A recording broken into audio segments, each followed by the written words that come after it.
Comenzar.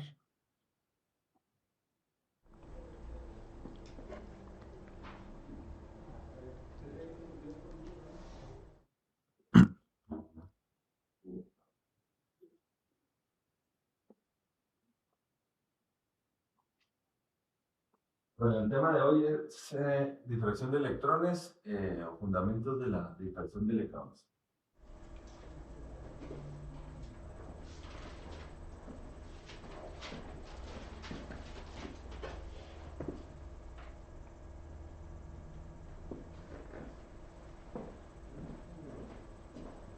Estas son algunas preguntas frecuentes que nos podemos hacer cuando pensamos en la difracción y en general en específico de la difracción de electrones. ¿Qué es la difracción? ¿Cómo se produce? ¿Para qué nos sirve? ¿Qué información podemos obtener? ¿Qué ventajas da el emplear electrones? ¿Qué parámetros determinan sus características?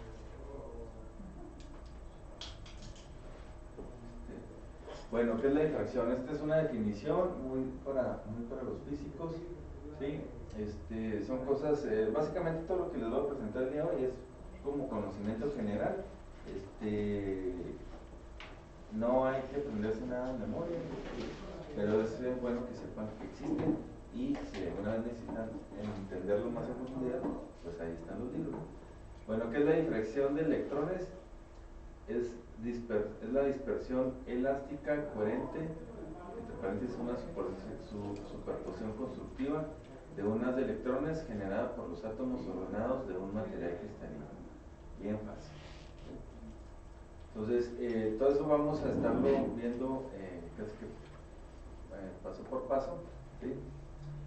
Es una dispersión, ayer hablábamos acerca de la dispersión, de cómo el haz de electrones cambia su trayectoria cuando pasa a través de una muestra aislada.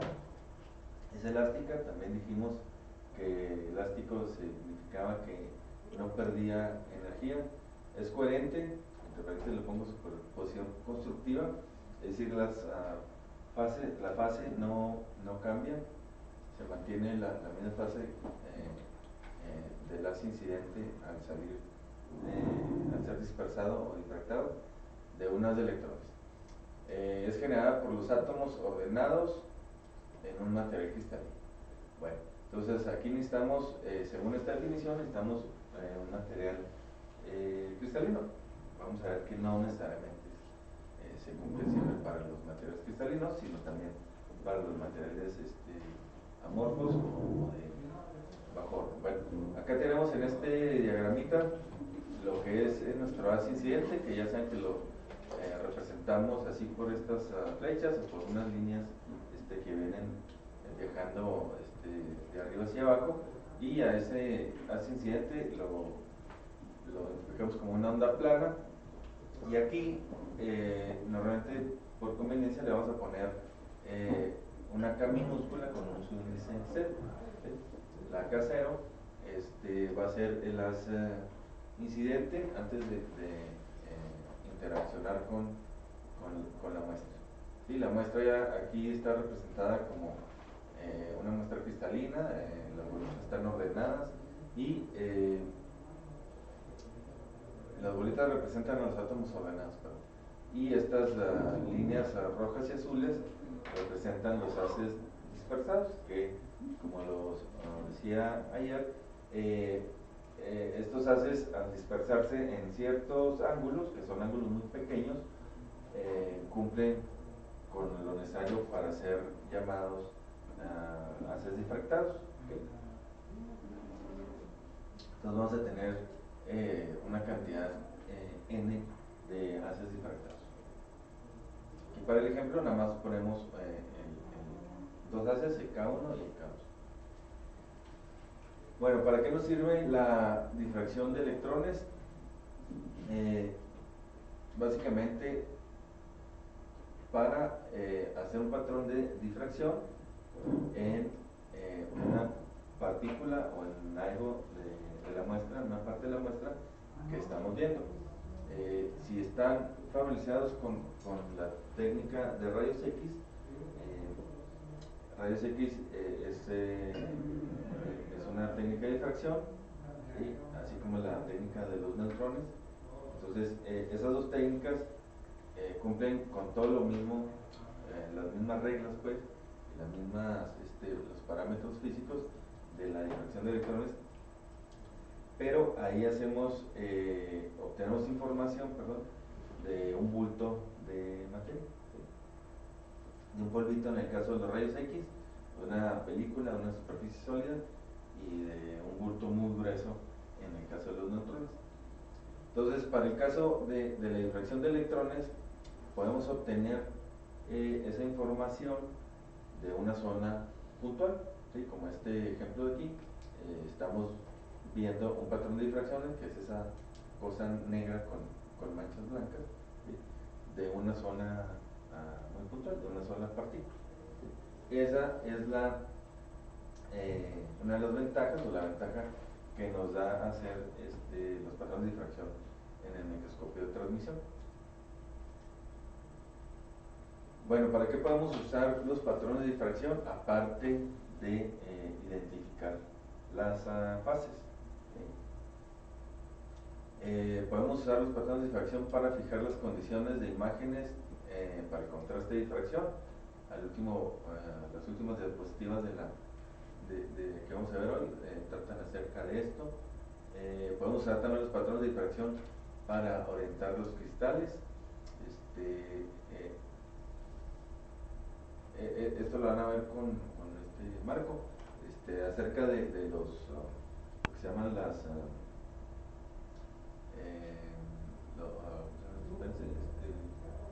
ejes de zona y cómo se pueden mover dentro de los ejes de zona, ¿sí? Entonces, todo esto lo podemos ver y hacer en vivo. Vaya, aquí lo que estamos haciendo es inclinar el cristal para llegar a diferentes patrones de difracción dentro del cristal. Bueno, ¿cómo se produce la difracción dentro del microscopio de transmisión? Miren, tenemos aquí dos diagramas. Este lado es el de la difracción y este lado es el del modo imagen.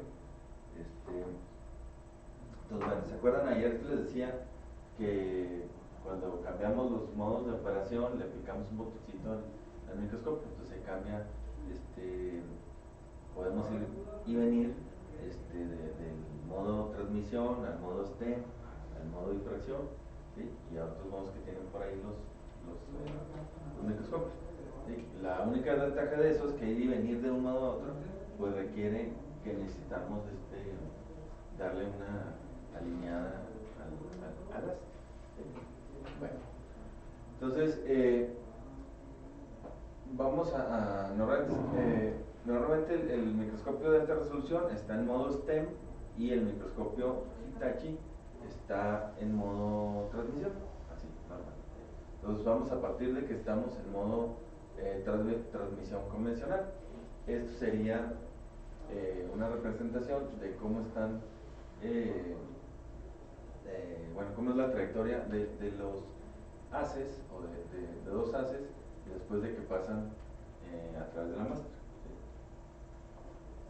Miren, aquí este rectangulito representa la muestra y estas dos líneas, que es como color café y color rojiza, representan dos haces que pasaron a través de la muestra, se transmitieron.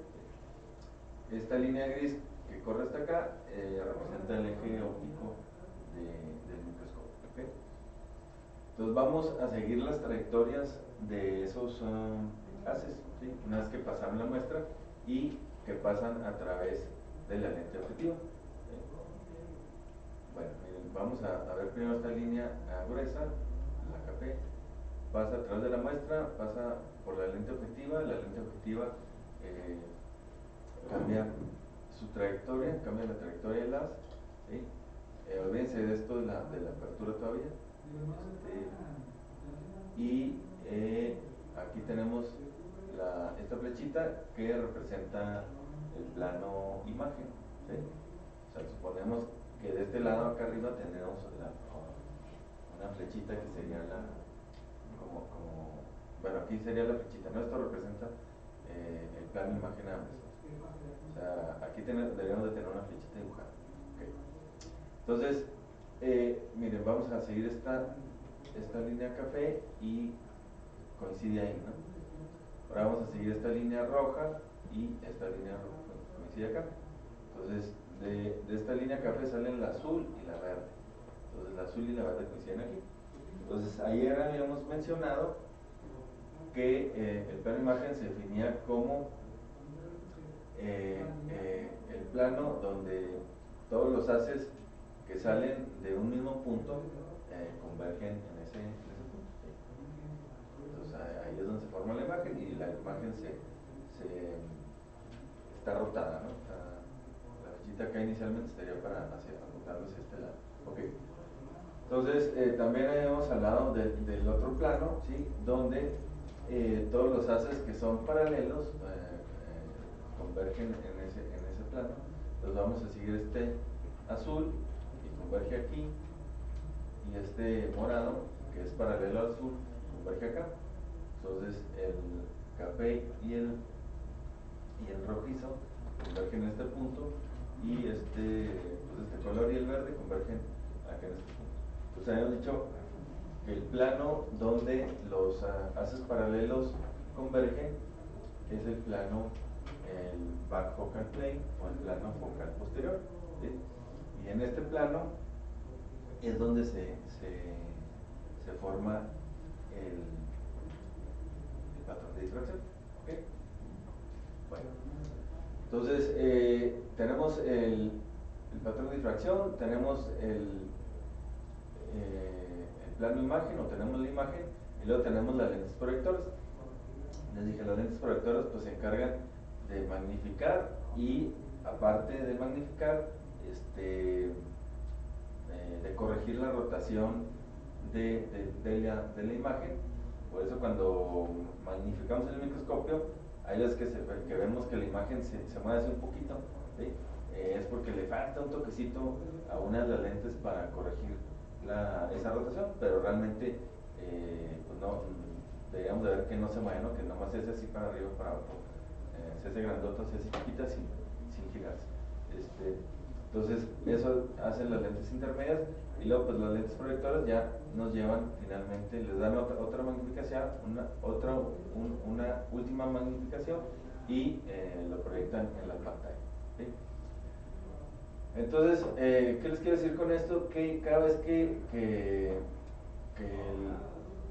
el haz de electrones pasa por la muestra, vamos a tener al mismo tiempo la imagen, y vamos a tener también el patrón de difracción. Nada más que nada más se puede ver una cosa a la vez, ¿sí? Entonces, ahora sí vamos a hablar acerca de las aperturas. Cuando queremos ver la imagen, ¿sí? Entonces comentamos ayer que usamos las aperturas para aumentar el contraste, para bloquear algunos haces y aumentar el contraste de la imagen. Entonces, la apertura objetiva es la que utilizamos para aumentar ese contraste. La apertura objetiva está colocada a la altura del plano focal posterior, ¿sí?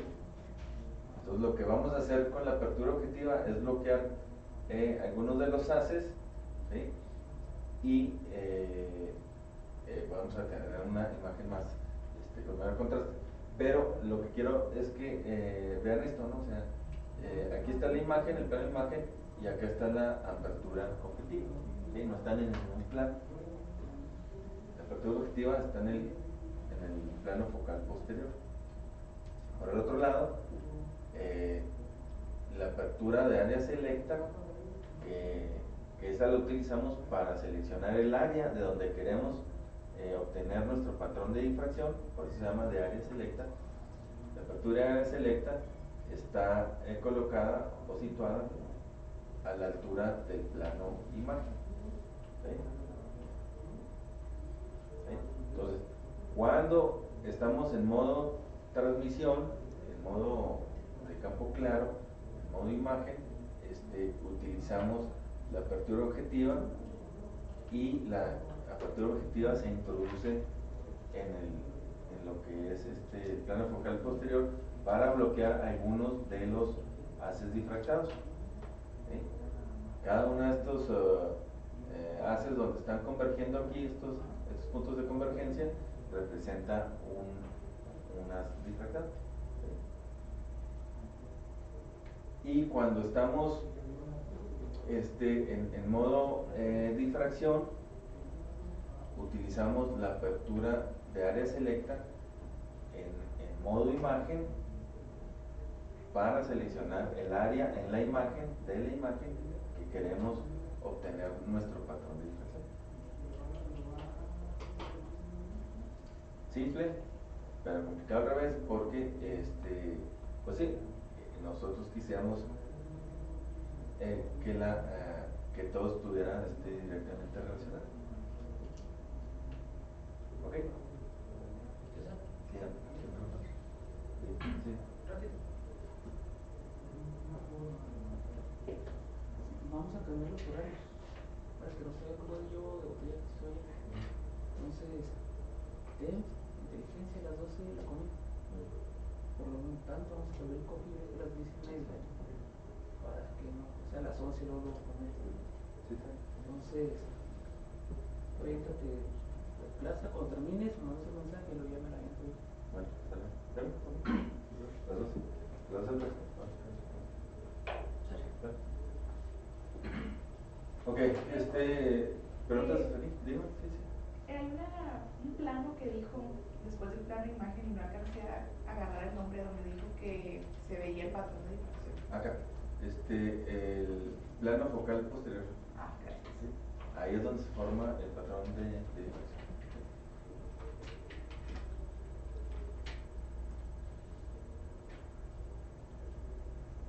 Entonces, bueno, Raúl usa estas palabras que se me hacen bonitas, ¿no? Cuando vemos la imagen, estamos viendo como que el comportamiento de partícula del electrón, y cuando vemos el patrón de difracción, vemos el comportamiento ondulatorio de los electrones. Bueno, proceso de obtención de la difracción proceso de la difracción de electrones dentro del TEN. Los electrones acelerados y enfocados inciden en forma de haz paralelo sobre la muestra. Bueno, estos acelerados ya sabemos que no podemos estar cambiando la aceleración al gusto. Enfocados quiere decir que ya hicieron su alineación, y el haz paralelo quiere decir que vamos a utilizar unas que no es convergente, sino vamos a abrir el haz un poquito más allá de la pantalla. Estos son difractados por la muestra. Bueno, los haces de los electrones son difractados. La lente objetiva los recolecta, haciéndolos coincidir en el plano focal posterior o el back focal plane. Y este plano es magnificado por las lentes proyectoras y observado en la cámara. Hay diferentes tipos de difracción que podemos hacer u obtener en la mayoría de los microscopios de transmisión. El básico, el que todos lo traen, son los que se llaman difracción de electrones de área selecta. Esos todos los traen, es como lo básico de todos los microscopios, ¿no? El segundo, que no todos los traen, es lo que se conoce como la difracción de nanoví. Nanoví, o nosotros le dicen micro difracción. ¿Sí? Porque esos no se puede hacer en todos lados, porque necesitamos una tercera lente condensadora para, en modo transmisión, en modo convencional, hacer el haz de electrones chico, pero sin hacerlo convergente, manteniéndolo paralelo. Entonces, obtener un haz de electrones convergente con un tamaño o un diámetro del orden de los nanómetros. Eso es lo que es la de difracción, y para eso pues necesitamos que el equipo ya venga con una tercera lente condensadora para hacer el haz más pequeño. ¿Okay? Luego tenemos lo que se llama la técnica de difracción de electrones de haz convergente, que todo el mundo lo conoce como CBED o CBED. Y aquí, esta también se puede hacer en la mayoría de los microscopios. Aquí vamos a hacer, ahora sí, un haz convergente para obtener, en lugar de puntitos difractados, de haces difractados, vamos a obtener o observar discos de difracción. ¿Okay?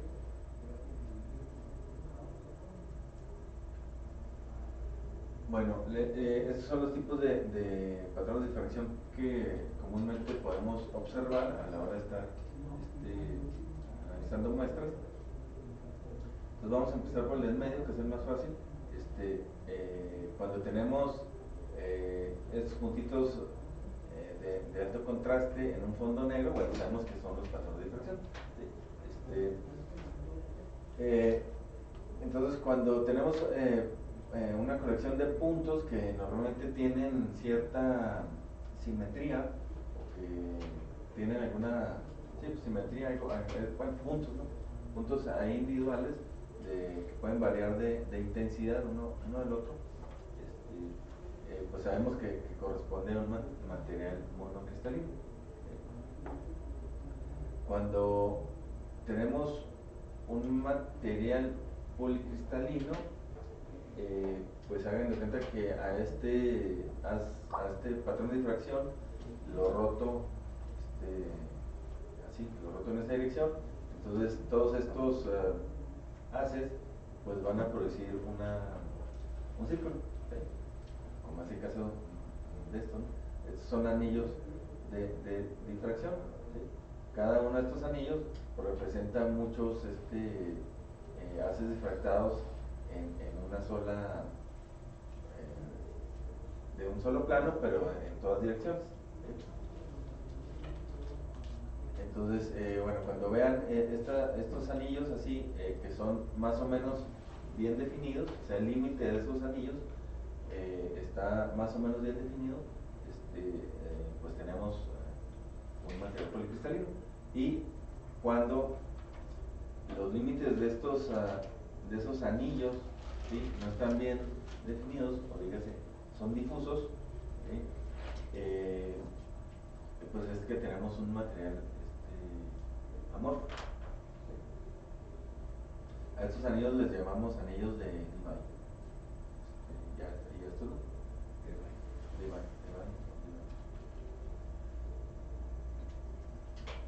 Bueno, y este sería el ejemplo de un patrón de difracción de modo nanowin.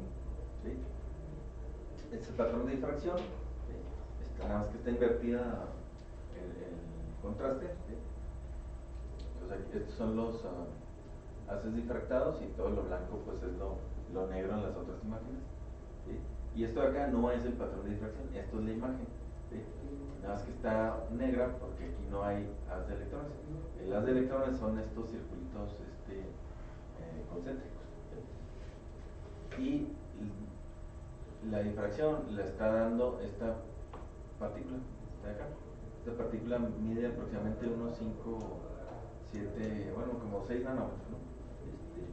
Y el haz de electrones sigue siendo convergente. ¿Por qué? Porque tiene precisamente estos círculos concéntricos. Sigue siendo paralelo y coherente, no convergente, pero lo hicimos muy chiquito. ¿Sí? Bueno, lo hicieron muy chiquito, más o menos de unos 30 nanómetros de diámetro.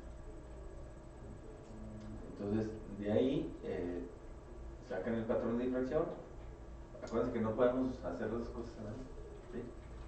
Primero ponemos aquí el haz de electrones y luego para ver en modo imagen y luego nos cambiamos al modo difracción.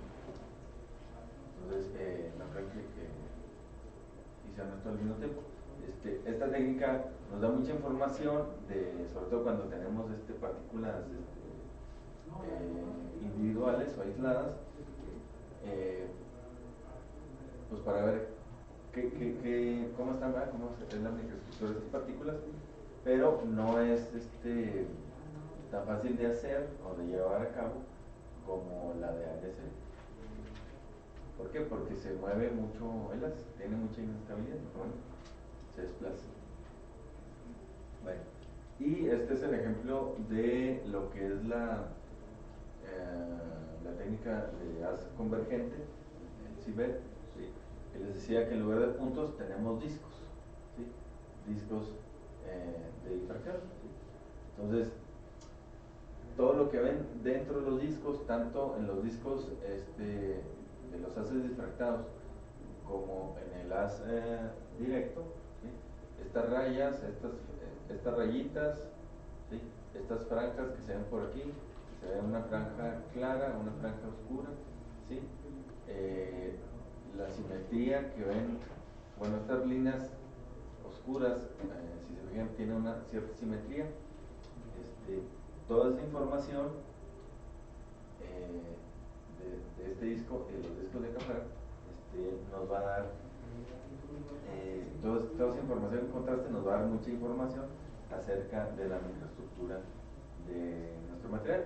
Esta es la técnica que yo considero más fácil, entre comillas, más fácil para poder llegar a determinar lo que son los hasta los grupos espaciales.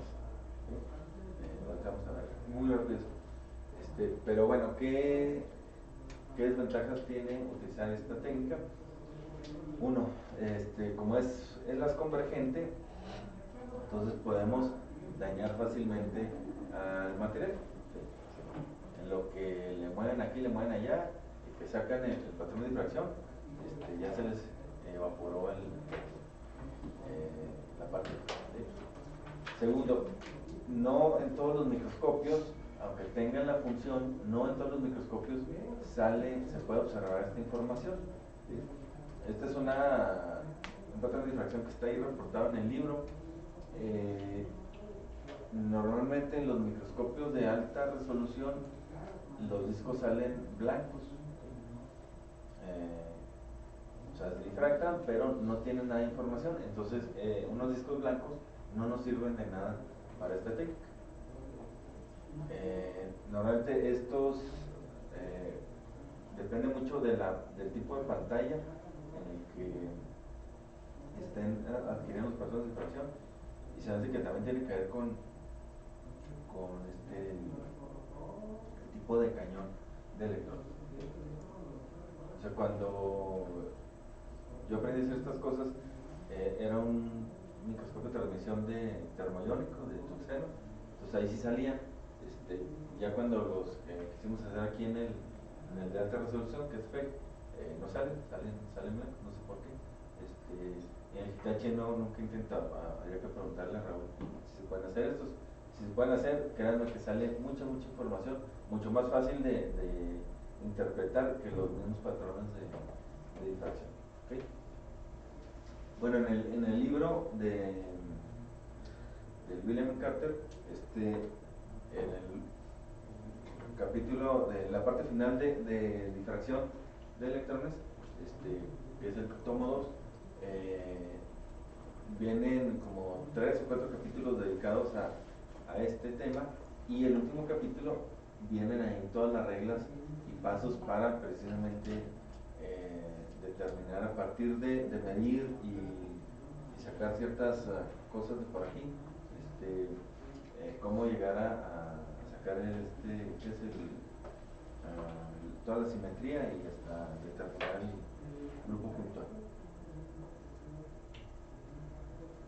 Bueno, ¿cuáles son las ventajas de utilizar los patrones de difracción? Bueno, usamos longitudes de onda muy pequeñas, del orden de los 2 picómetros para 200 kilovoltios. Se relaciona directamente la estructura cristalina con la imagen. Podemos hacer análisis de defectos en cristales, podemos observar dislocaciones, maclas, vacancias y cosas Y también podemos llegar a determinar la estructura, simetría y hasta el grupo puntual. Qué padre, ¿no? ¿Y cuáles son las desventajas? Bueno, pues que la muestra tiene que estar muy delgada, menor a 100 nanómetros. Las muestras normalmente son susceptibles al daño por el haz. Las muestras magnéticas son más complicadas debido a que el campo magnético pues, desvía la trayectoria del haz. Y la mayor desventaja es que se necesita un alto nivel de interacción por parte del usuario, tanto como el que saque el patrón de difracción, o cuando saques el patrón de difracción, y aparte cuando ya lo tienes y te lo llevas a tu casa a interpretarlo. En ambos casos necesitas pues, trabajar bastante tiempo, que no es el caso de cuando tienes los rayos X, ¿no? Que ahí nomás le fijan al software, dime qué es y qué probabilidad tiene que sea tan fácil. Bueno, ¿por qué utilizamos electrones? La dispersión de los electrones es mucho más intensa que la de los rayos X o la de los neutrones debido a la carga eléctrica del electrón. La probabilidad la probabilidad de que haya una dispersión se le conoce o se calcula con el factor de dispersión atómica, es del orden de 10 a la 4 veces mayor con los electrones que con los rayos X o los neutrones. Podemos dirigir más fácilmente unas electrones por medio de las lentes electromagnéticas, y la longitud de onda, como es muy pequeña, del orden de los 2.5 picómetros, entonces el radio de la esfera de Ivan es mayor, es muy grande, y podemos ver más puntos de difracción. No sé qué estoy hablando en chino, pero ahorita vamos a ver hasta la estructura de Ivan. Bueno, aquí necesito hablarles rápidamente de lo que es la estructura cristalina. Muchos de ustedes ya saben esto, y otros no. Pero bueno, vamos a definir un cristal como, vamos a partir de un cristal.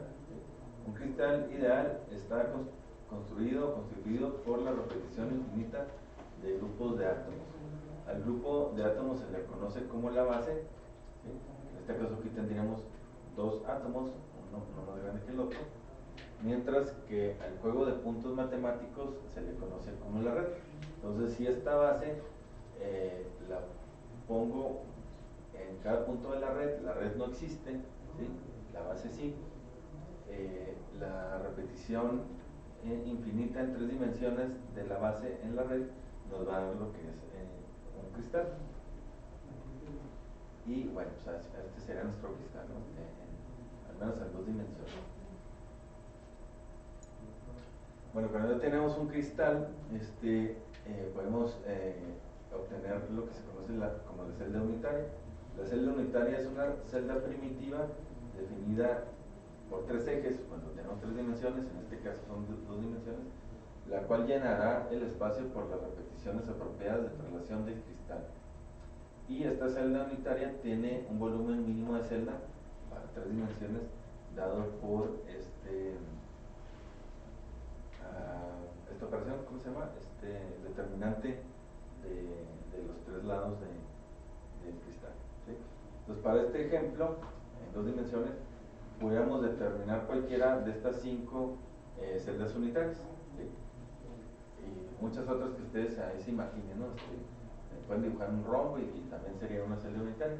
Ahora, la celda unitaria de este cristal en 2 dimensiones es la que cumple con esto de tener el valor mínimo de volumen. En este caso sería el valor mínimo del área, que sería la celda número 1. ¿Okay?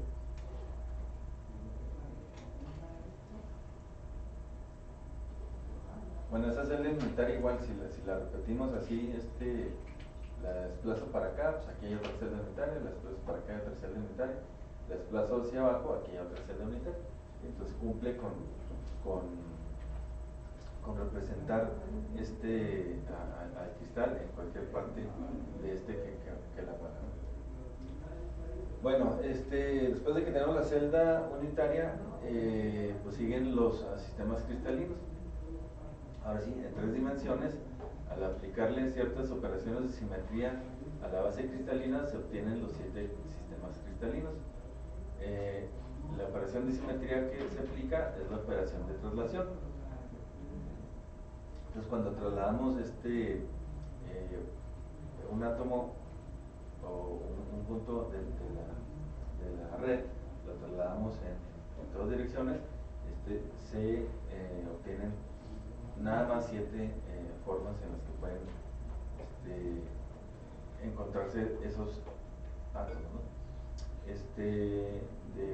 Bueno, aquí está al revés.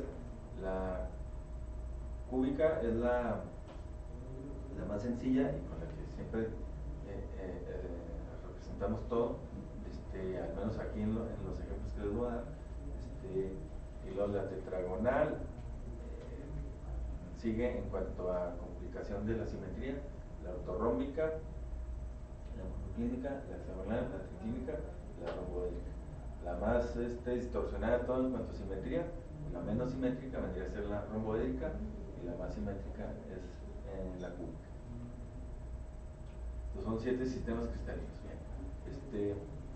Cuando al sistema cristalino se le combinan los posibles centrados en la red, se llega a las 14 redes de Bravais. Entonces se puede describir el arreglo geométrico de la red y la simetría de traslación del cristal.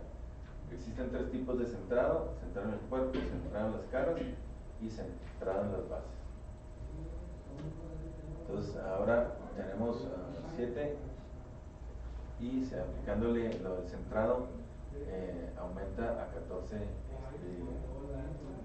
redes de Bravais, ¿no? Entonces son todas estas. Vamos a aplicarlos en la cúbica. Entonces tenemos la cúbica simple, que nada más tiene átomos en los vértices de Q. Tenemos la cúbica centrada en el cuerpo y la cúbica con átomos centrados en las caras.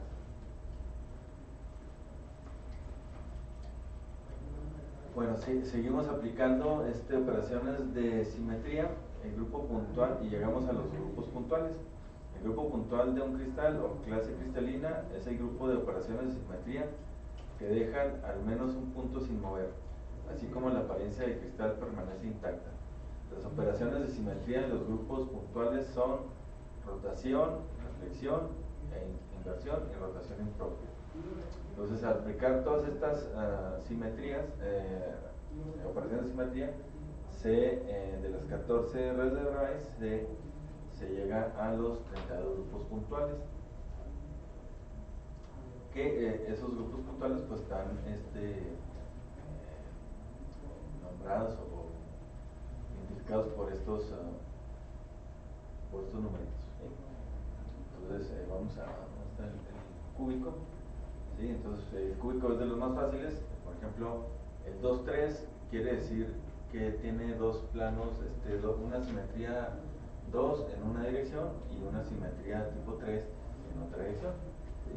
El M3 quiere decir que tiene un plano M menos 3, que tiene un plano tipo espejo perpendicular al a donde tiene la simetría tipo 3, ¿sí? El 4,3,2 son 3 simetrías que tiene tipo 4 perpendicular al 3 y perpendicular a la 2, ¿sí? Por ahí el ortorrómbico que tiene 3 son 3 planos de simetría tipo espejo perpendiculares uno al otro, ¿okay? Entonces nada de eso es bueno, para los que somos materialistas pues sí nos tiene que sonar en la cabeza esas cosas. Para los que no son materialistas no se preocupen, es nomás como conocimiento general, ¿sí? Bueno, ahora son los grupos espaciales. Al aplicar las operaciones de simetría de eje-tornillo y de plano traslación-reflexión, se obtienen 232 grupos espaciales o grupos cristalográficos. estos grupos describen todas las posibles simetrías del cristal. ¿Sí? Entonces estos ni siquiera los tengo ahí mencionados, esos están medio. Bueno, todo eso se los tuve que platicar para poder llegar a esto de los índices de Miller. ¿Okay? Entonces hay simetrías y dentro de los cristales, pues los átomos forman planos, ¿okay? Y podemos identificar esos planos a través de lo que se llaman los índices de Miller. La orientación en un cristal está determinada por 3 puntos en un plano. Si cada punto cae en un eje diferente del cristal, el plano puede ser especificado dando las coordenadas de los puntos en términos de los parámetros de la red A1, A2 y A3. Bueno, aquí es importante esta notación. Vamos a usar la letra A, A1, A2 y A3 para definir los lados de nuestro cristal o de nuestra celda. Por ejemplo, aquí diríamos A1 es la que va en esta dirección, A2 sería como, no sé, aquí sería X, Y y Z, ¿no? Entonces sería A1, A2 y A3. ¿Sí? Entonces los parámetros de la red nos dice cuánto vale en longitud cada uno de los lados del cristal. ¿Sí? En este caso todos son cúbicas, entonces pues A1 es igual a 2, A es igual a 3, ¿sí? Pero pues si no son cúbicas, pues cambian a 2 y a 3. Bueno, igual los ángulos aquí son todos de la mitad. Bueno, entonces estamos hablando acerca de los planos. Si se fijan aquí en este cubito, pues tenemos 6 caras. Cualquiera de esas 6 caras la podemos identificar como un plano. En este caso, las caras de arriba se identifican con el 001, las caras de los lados con el 100, las caras de los lados de atrás o adelante con el 010. ¿Sí? O sea, fíjense que cuando son planos, vamos a decirlos, cuadrados, ¿sí? El índice Miller es de un solo valor, los otros dos son ceros. Cuando los planos son rectangulares o están inclinados, que son a 45 grados, se tienen 2 índices de Miller. ¿Sí? Y cuando los planos están inclinados, que son 30 grados, creo 30 grados cada lado, 45 lados en cada lado, bueno, y que son de forma triangular, tenemos 3 índices de Miller para los cúbicos. ¿Okay? Bueno, para todos, pero aquí se ven más claros. ¿Okay? Entonces hay unas reglitas muy simples para determinar el valor de los índices de Miller. Todo esto es conocimiento general, no es tanto que tengan que saber, pero como toda la indexación que van a ver más tarde se refiere precisamente a los índices de Miller, entonces es importante que sepan de dónde vienen los índices de Miller. Reglas para determinar los índices de Miller. Encontrar los interceptos del plano sobre los ejes en términos de las constantes de red. Tomar el recíproco de estos valores, reducir los enteros a su mínima expresión. Al resultado expresado entre paréntesis se le llaman los índices de Miller. Bueno, vamos a ver este caso primero. Tenemos acá X, Y, Z y esta es la dirección A, sería A1, A2 y A3, ¿no? Aunque aquí le ponen A, B y C, ¿no? Entonces queremos saber cuál es el índice de Miller de este plano, que está en gris. Realmente en el dibujo el plano gris debería estar aquí en esta cara. ¿Sí? ¿Sí? Okay. Entonces aquí sería, dice, encontrar los interceptos del plano, o sea, dónde intercepta nuestro plano con el valor de A, B o C. ¿Sí? En este caso, que es un plano cuadrado, que les digo que debería estar aquí, va a interceptar en el valor de A, ¿verdad? Que sería 1, vamos a decir que ahorita es 1, que A vale 1. Entonces, los otros dos ejes, A2 y A3, Y y Z, no intersectan con ese plano jamás, ¿verdad? O sea, lo intersectan hasta el infinito. Entonces, el índice de Miller se toma el recíproco de esos valores. 1 entre el intercepto, que es 1 para X, ¿verdad? O para A1, y infinito para las otras dos direcciones. ¿Sí? Entonces, al sacar el recíproco, nos queda pues 1 entre 1 es 1 y 1 entre infinito es 0. Entonces, 1, 0, 0. Entonces, ese sería el índice de Miller de ese plano, el 1, 0, 0. Que les digo que ya está en este lado. Ahora vamos con este otro que también está más fácil. Entonces, plano intersecta a 1 o a X aquí, y a B2, A2 o a Y en esta parte. Entonces, ahora el índice de Miller sería 1 entre 1, 1 entre 1 y 1 entre infinito, porque Z pues nunca se intersecta con el plano. Entonces, el plano sería 1, 1, 0. Y para este plano triangular, que está un poquito más divertido, este sí está bien a la mitad, ¿sí? Entonces sería, y los tres ejes o las tres direcciones se intersectan en un medio. Entonces aquí sería 1 sobre un medio, nos da 2, 2, 2, pero sacamos la mínima expresión y sería el plano 1, 1, 1. ¿Okay? Bueno, entonces esos son los índices de Miller rápidamente, y todo eso les platico porque esto es lo que más me importa que entendamos el día de hoy.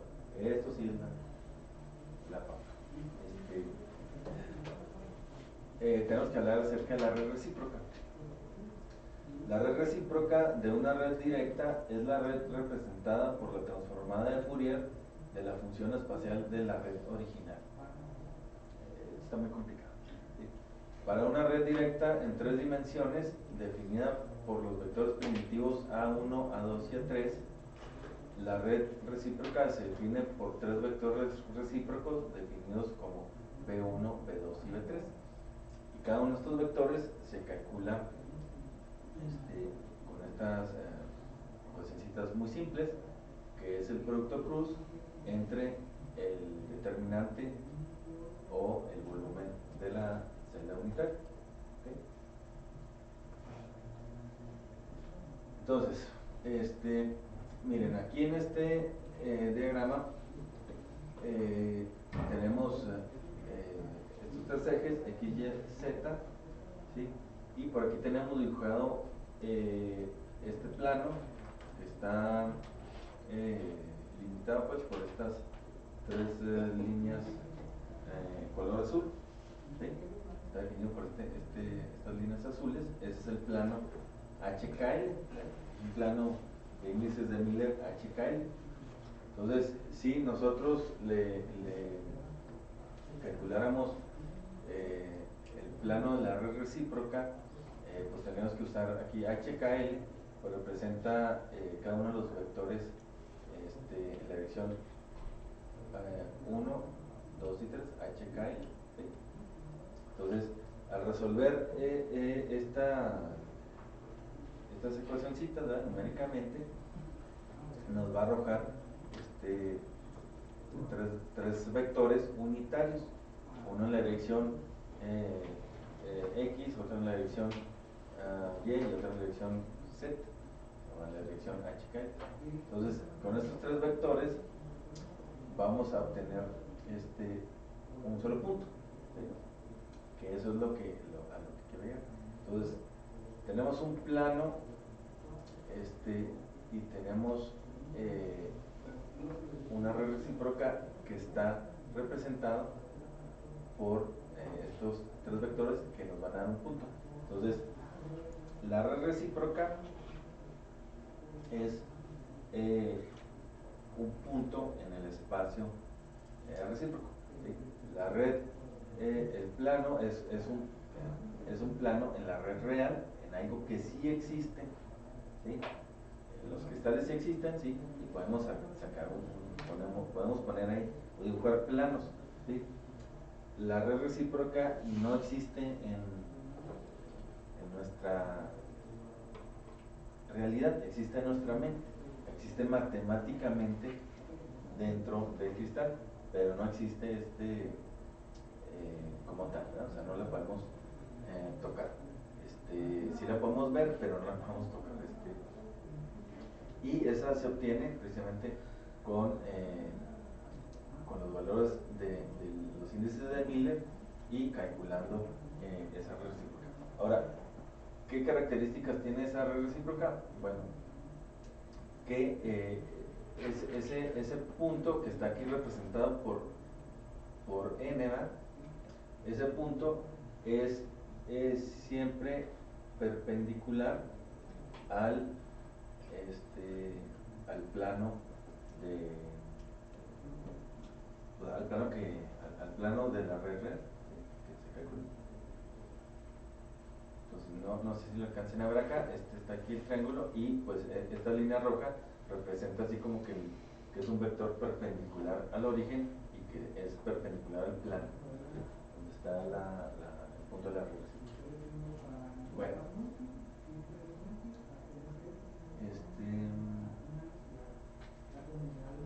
propiedades de la red recíproca: cada vector definido por BI es ortogonal a los dos vectores de la red directa AJ y AK. ¿Sí? O sea, al hacer un producto cruz nos da siempre un vector ortogonal a estos dos, ¿no? Un punto en la red recíproca se define por el vector K, que lo vamos a definir con el vector K mayúscula, donde está compuesto por los vectores K1, K2, K3, ¿sí? En la dirección B1, B2, B3. ¿Sí? Así como en el espacio real hablamos de A1, A2, A3. ¿Sí? Ahora cuando utilicemos las Bs, estamos hablando de la red recíproca, o el espacio recíproco. Entonces, cada estructura cristalina tiene dos redes asociadas a ella: la red directa, que les decía que es la red real, ¿sí? Y la red recíproca, que esa es la que no existe. Un patrón de difracción de un cristal es entonces un mapeo de la red recíproca. Cuando rotamos el cristal, rotamos también la red recíproca, ¿okay? Entonces, lo que estamos viendo en los patrones de difracción no es como tal los cristales, los átomos. Estamos viendo, o sea, cada puntito que vemos en los patrones de difracción no es la difracción de un átomo, ¿sí? Es la difracción de planos, ¿sí? Y cada puntito no representa un plano, ¿sí? Eso no va a ser lógica. Entonces, si tenemos un plano en el espacio real, en el espacio recíproco, este plano está representado por un punto, ¿sí?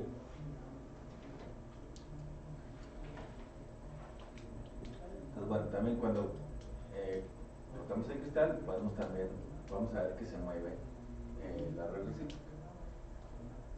¿Por qué es importante esto de la red recíproca? Porque precisamente es lo que van a hacer más tarde con el Dr. Sun. ¿Sí? La simulación de los patrones de difracción no es otra cosa más que simular estructuras cristalinas y luego calcular la red recíproca de esos planos.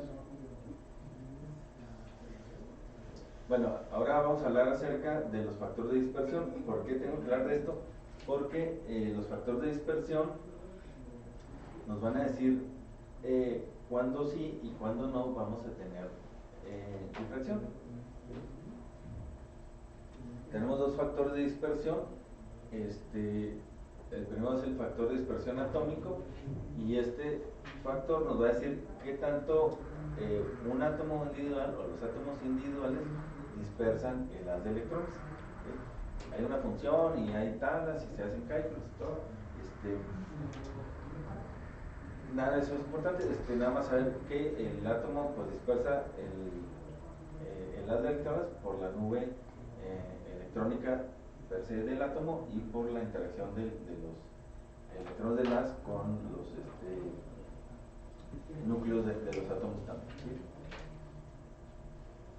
El factor de estructura pues depende directamente de la longitud de onda del haz de electrones, de la energía del haz e inversamente de lo que se conoce como el ángulo de dispersión. ¿Se acuerdan de que les platicaba ayer del ángulo de dispersión? Que les puse las simulaciones estas de Monte Carlo, sí, Casino Monte Carlo, sí. Que decía, esto es el ángulo de dispersión. Okay, entre más se dispersen los electrones cuando pasan por la muestra, tenemos un mayor ángulo de dispersión. Bueno, pues aquí depende, el factor de estructura nos dice la probabilidad de que haya un evento de difracción. Entonces, depende directamente del cuadrado de la longitud de onda. Entonces, entre más pequeña sea la longitud de onda, como es el caso de los electrones, vamos a tener más posibilidades o más probabilidades de que haya difracción, ¿sí? Igual de la energía del haz de electrones y inversamente del ángulo de dispersión. Y directamente el número atómico. ¿Okay? Bueno, aquí está una gráfica de cómo varía el factor de estructura, primero con respecto al número atómico, ¿sí? Vemos que el factor de estructura aumenta conforme aumentamos número atómico y disminuye con el ángulo de dispersión, por acá, ¿sí? Y también disminuye con la longitud de onda. O sea, acá, disminuye, ¿no? Disminuye con la longitud de onda, directamente proporcional. Bueno, y estos son valores de los factores de estructura, ¿sí? Nos dice qué tanto dispersa el haz de electrones, nada, a los electrones pues. Bueno,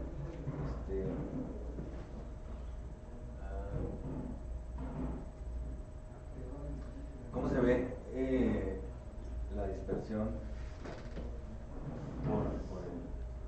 cómo se ve el factor de dispersión atómico? ¿Sí? Miren, aquí tenemos, vamos a empezar con esto, ¿no? Aquí tenemos un átomo, ¿sí? Y aquí tenemos nuestro haz de ondas planas incidente, ¿sí? Viene viajando de arriba hacia abajo, ¿sí? Y viene muy bonito. Haz incidente tiene una longitud de onda definido por esta distancia. Bueno, entonces haz viene viajando y choca con el átomo. Cuando choca, sigue propagándose hacia abajo la onda plana, pero aquí genera una onda radial que se dispersa radialmente. Entonces, estos circulitos representan la onda que se está dispersando radialmente, como cuando avientan una piedrita dentro de un tanque de agua. Entonces, tanto la onda radial como la onda plana, que siguen propagándose una radialmente y la otra verticalmente,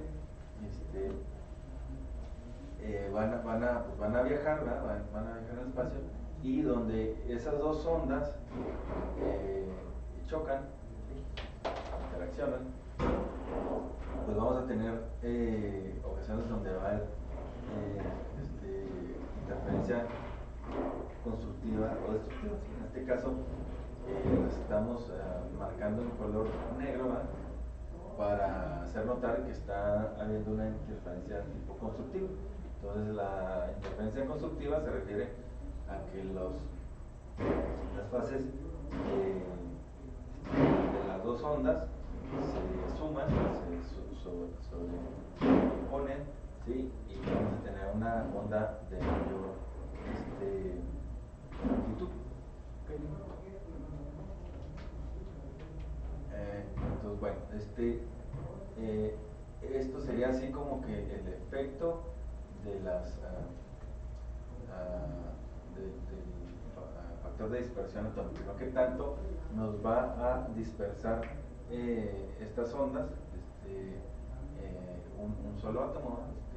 Entonces aquí vemos con esto como interferencia constructiva y el ángulo θ, el ángulo de dispersión, es el ángulo que se forma entre estas onditas,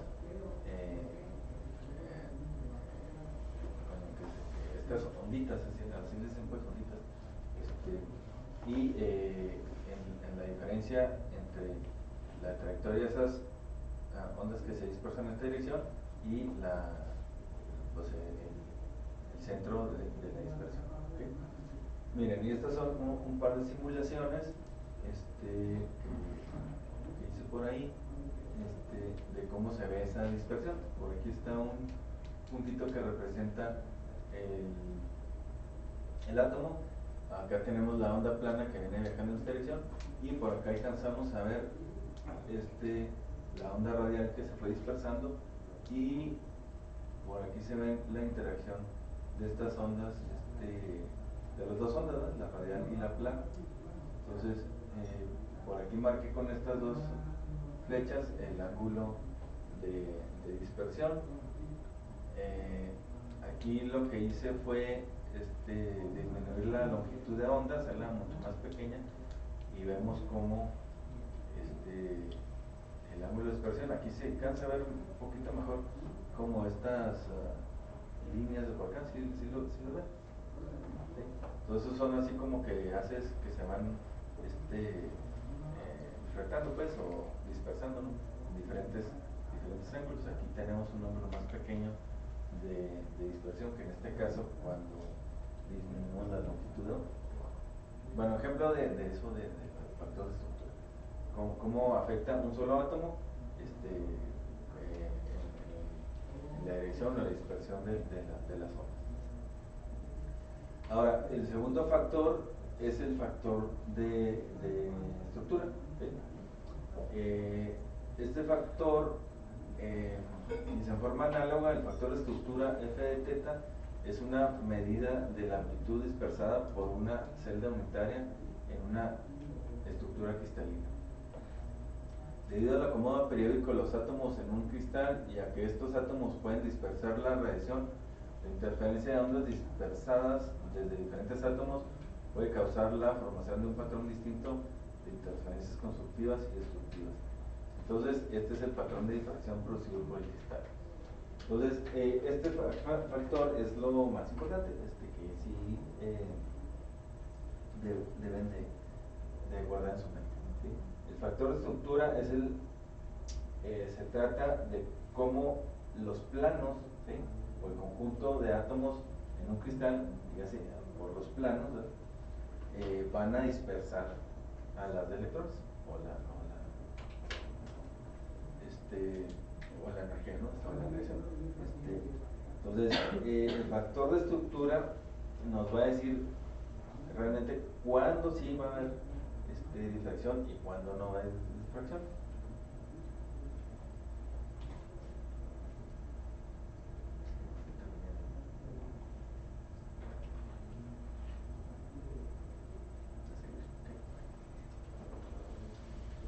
Miren, de esto tómenlo como un acto de fe, porque no lo voy a mostrar, no vamos a hablar nada de eso. Dice, en la aproximación cinemática de la difracción, la intensidad de un haz difractado está dado por la intensidad, es función de esta cosita que es psi cuadrado, que es la función de onda de un haz dispersado, y la amplitud es proporcional al cuadrado del factor de estructura. ¿Sí? Entonces, si calculamos el factor de estructura, podemos saber cómo hacer la intensidad de nuestro haz de electrones. Y este factor de estructura, f teta, se calcula mediante esta ecuacioncita, que está toda en función de h, k y l. Tiene el factor de dispersión atómico, Fi, y esta función exponencial. Entonces aquí, si ustedes tienen un átomo de cobre, pues aquí le ponen el valor de la dispersión atómica al átomo de cobre. Y si tienen átomos de oro, pues le pondrán aquí el valor de la dispersión de los átomos de oro, perdón. Vimos, bueno, no lo vimos, como numéricamente, ¿sí? Aquí tenemos, vamos a hablar del carbón, que tiene un valor de 6, el factor de dispersión atómica un valor de 6 y el oro tiene un valor 79. Entonces,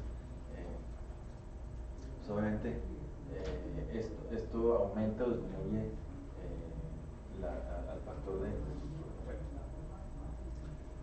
Debido a que los átomos están espacialmente distribuidos en la celda unitaria, entonces habrá una diferencia de fases cuando se considere la amplitud dispersada por los átomos. Este cambio de fase está considerado en términos exponencial e a la menos 5. Cálculo del factor de estructura. Bueno, aquí no vamos a hacer esto, en la clase sí lo hicimos, ¿verdad? Aquí nomás es demostrativo. Para celda cúbica simple,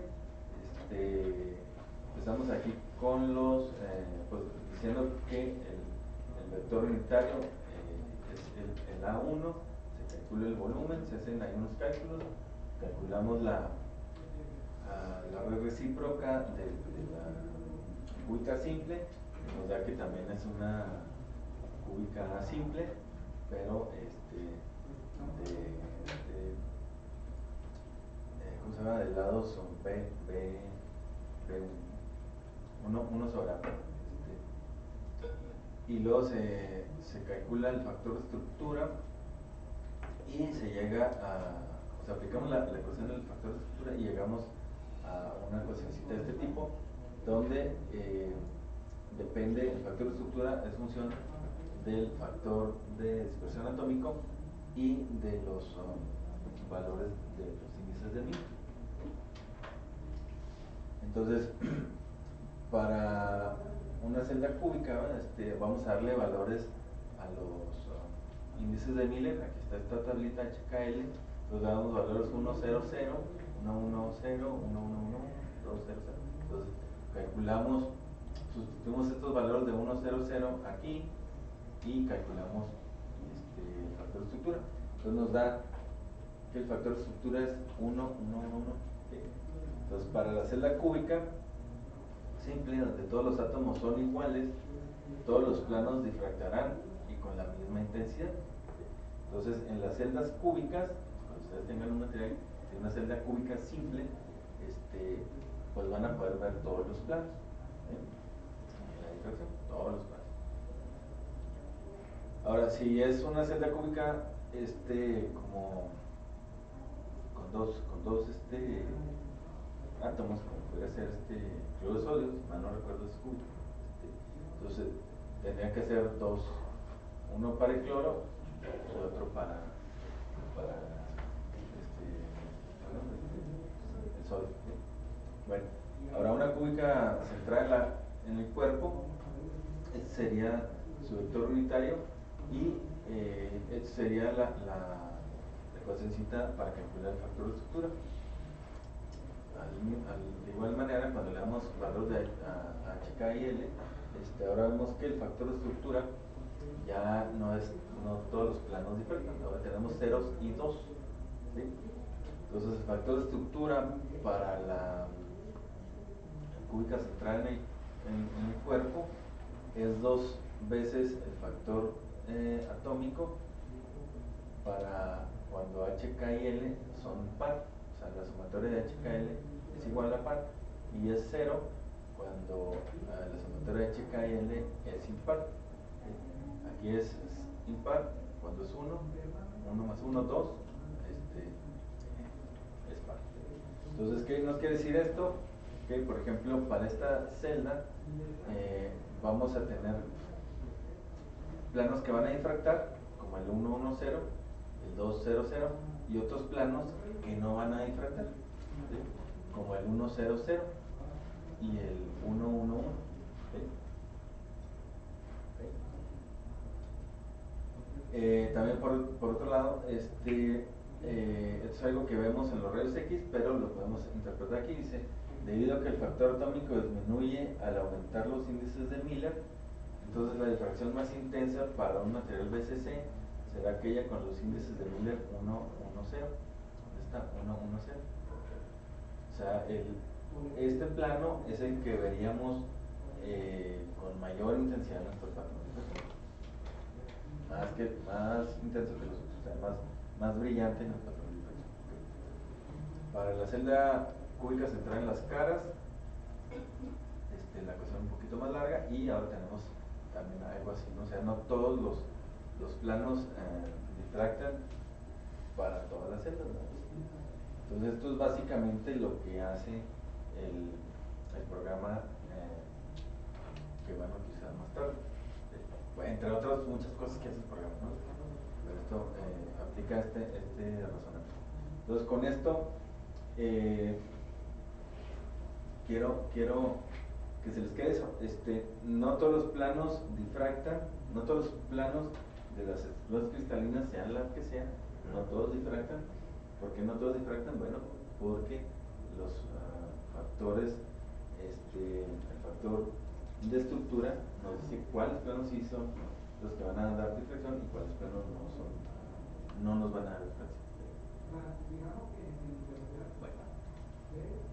Ok, vamos a continuar con lo que es la geometría de la difracción. Son 21. A las 11 ahora quedamos que era el 10 meses. Ok, bueno. Vamos a comenzar, pues en 10 minutos vamos a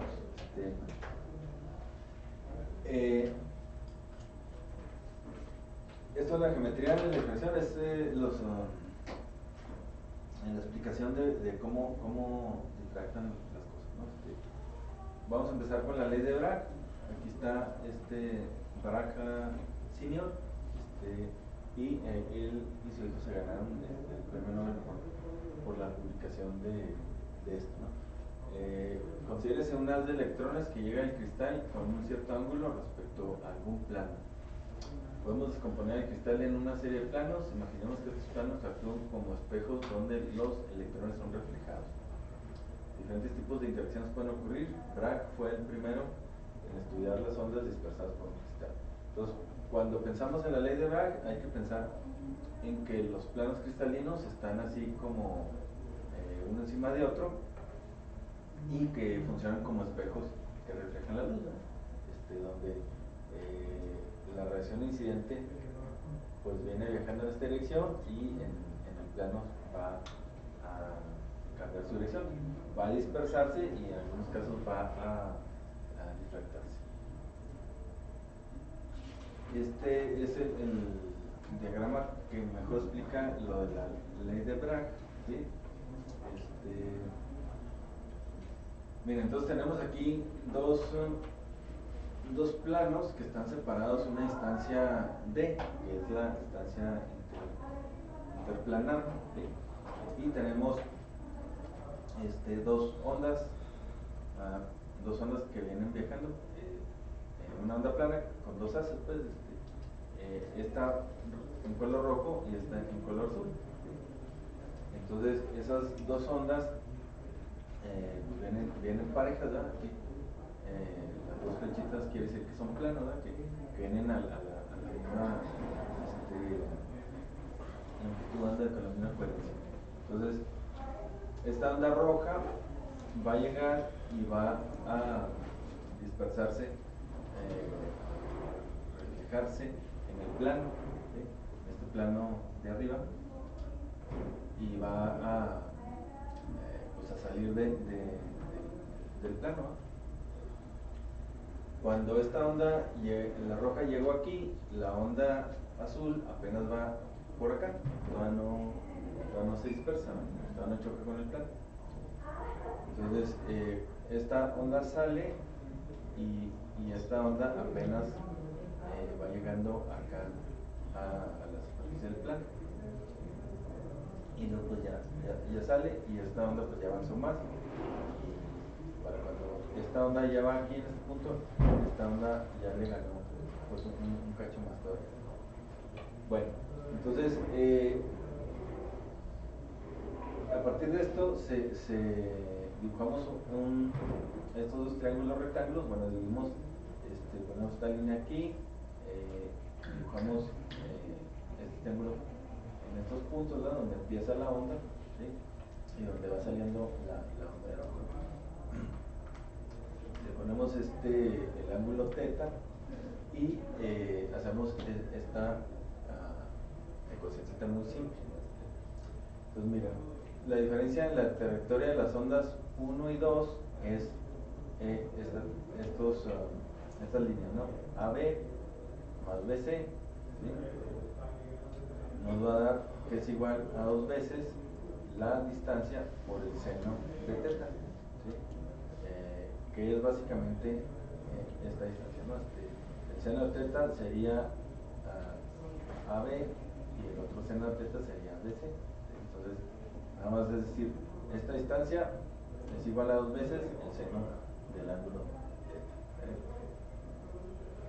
Bueno, la descripción de Bragg de la difracción en términos de la reflexión de una onda plana de longitud de onda L incidente con un ángulo θ a planos atómicos separados a una distancia d. Bueno, entonces de aquí empezamos con lo que es la ley de Bragg, 2D seno de θ. ¿Sí? Entonces, bueno, esto es nomás para partir de la diferencia en la trayectoria de onda. ¿Sí? A más B, AB más BC, los tramos AB más BC son igual a 2 veces de seno de θ. Pero, todavía nos falta meterlo de la onda. Entonces, aquí vienen los dos, bueno, aquí están los dos planos D, que ahora están representados por estas esferitas, y las ondas pues vienen viajando en forma de onda. Entonces, lo que les decía ahorita que son ondas planas es de que las crestas pues vienen alineadas, vienen en fase. Entonces, donde tenemos una cresta en una de los haces, en una de las ondas, acá tenemos también una cresta. Entonces, cuando se dispersan y que cambian la trayectoria o la dirección de la trayectoria,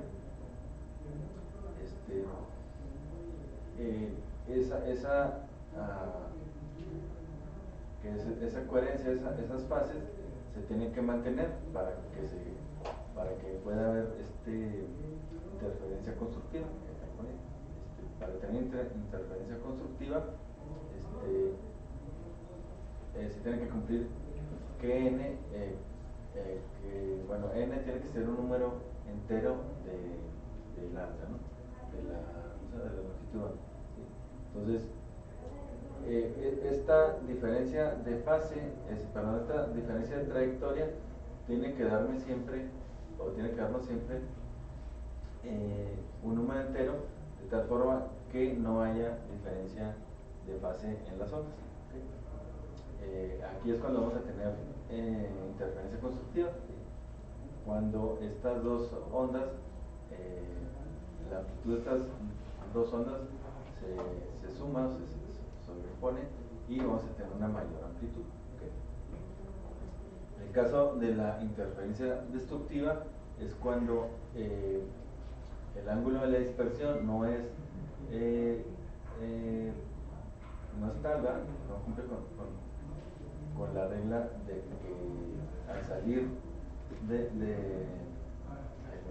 los planos pues, donde está reflejando, cambia la fase, ¿verdad? Entonces, el caso extremo es donde tenemos una cresta con un valle, entonces ahí el cambio de fase es 180 grados y vamos a tener interferencia destructiva.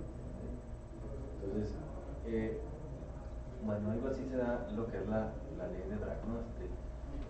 nos dice que la trayectoria, la diferencia en la trayectoria de las ondas 1 y 2 tiene que ser proporcional a un número entero que multiplica a la longitud de onda, ¿sí? Y donde esta longitud de onda pues nos está considerando el cambio de fase en las ondas dispersadas o difractadas.